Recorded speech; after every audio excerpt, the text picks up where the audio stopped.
Kita semua ngerasain waktu, tiap hari, tiap detik. Tapi pernah nggak sih kita berhenti sejenak dan benar-benar mikir, apa itu waktu? Apa dia kayak sungai yang ngalir gitu aja? Atau jangan-jangan kita ini yang bergerak di dalamnya? Kayaknya selama ini pemahaman kita soal waktu itu keliru banget.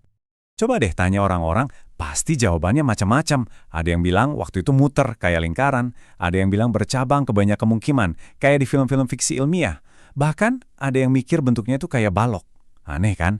Sesuatu yang kita alami tiap hari ternyata misterius banget. Ini tuh mirip banget kayak zaman dulu waktu orang-orang yakin bumi itu datar.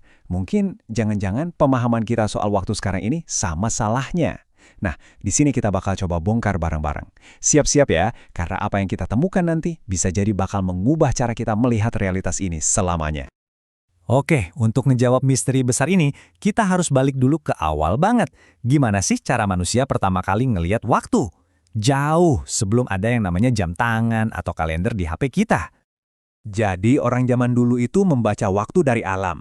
Mereka lihat matahari terbit dan tenggelam, lihat bulan berubah bentuk, lihat musim datang dan pergi. Dari situ mereka narik kesimpulan yang simpel banget. Waktu itu ya ukuran dari perubahan. Kalau nggak ada yang berubah, ya berarti nggak ada waktu. Logis kan?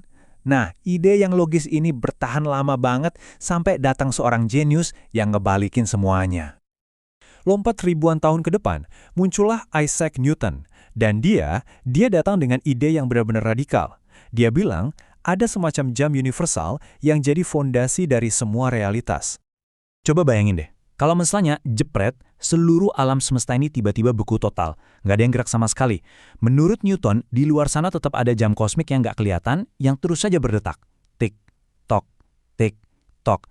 Waktu buat Newton itu nggak peduli sama apa yang terjadi. Dia absolut, dia jalan terus. Analogi Newton itu keren banget. Dia ngelihat waktu itu kayak panggung teater raksasa.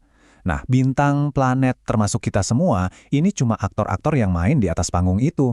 Panggungnya sendiri gimana? Ya diam aja. Dia nggak ikut-ikutan main. Dia cuma latar belakang yang kaku, tempat semua drama alam semesta ini terjadi. Dan pandangan ini, pandangan tentang waktu sebagai panggung, itu bertahan ratusan tahun loh. Semua orang percaya. Sampai datang lagi seorang jenius lain yang merombak total semuanya. Ya, Anda tahu siapa dia? Albert Einstein. Einstein benar-benar merusak ide panggungnya Newton. Buat Einstein, waktu itu bukan sekedar latar belakang yang pasif. Nggak, waktu itu justru salah satu pemain utamanya. Dia bisa melengkung, bisa meregang, dia bisa berinteraksi sama aktor-aktor lain di drama kosmik ini. Kunci dari gagasannya Einstein itu ini, ruang dan waktu itu nggak bisa dipisahin. Mereka itu satu kesatuan, kayak selembar kain raksasa. Nah, coba bayangin kita taruh benda berat, kayak bumi, di atas kain itu. Apa yang terjadi? Kainnya kan jadi melengkung.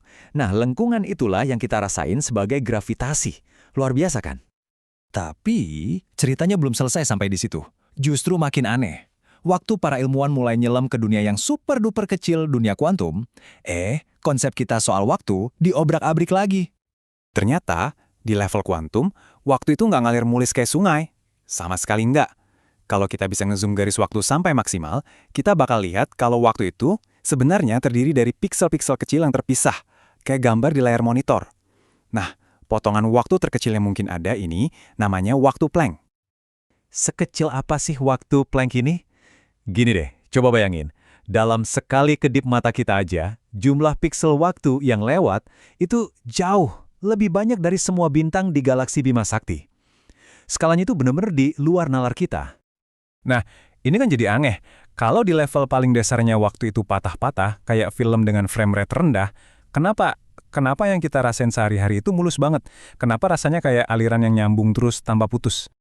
Jawabannya mungkin ada di salah satu eksperimen paling gila dan paling bikin pusing sepanjang sejarah sains. Sebuah eksperimen yang nunjukin kalau realitas itu sendiri sebenarnya nggak nyata. Sampai kita melihatnya. Oke, jadi di eksperimen celah ganda, ceritanya begini.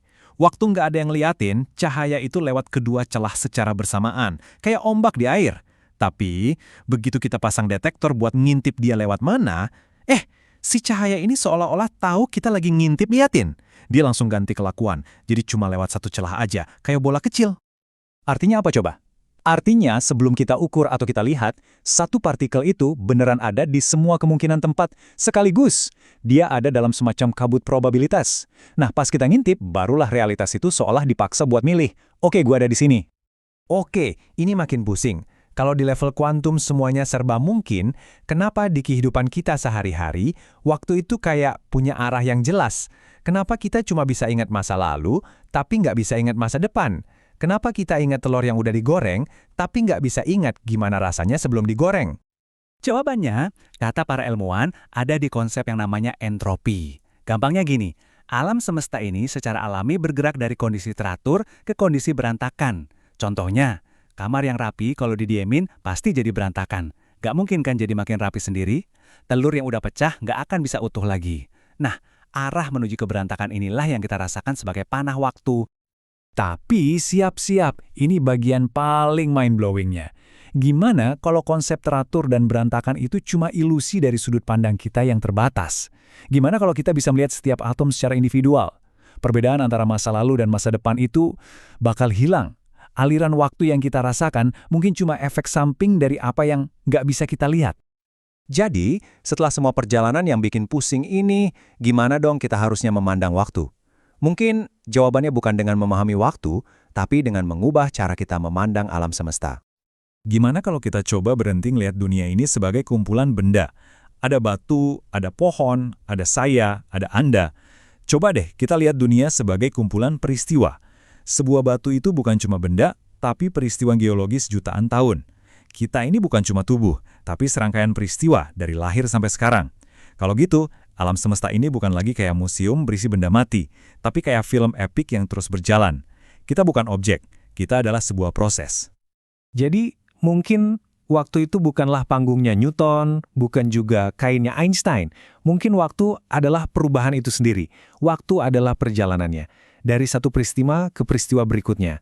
Dan di dalam perjalanan itu, kita ini bukan cuma sekumpulan atom yang kebetulan ada. Kita adalah sebuah narasi. Kita adalah sebuah cerita.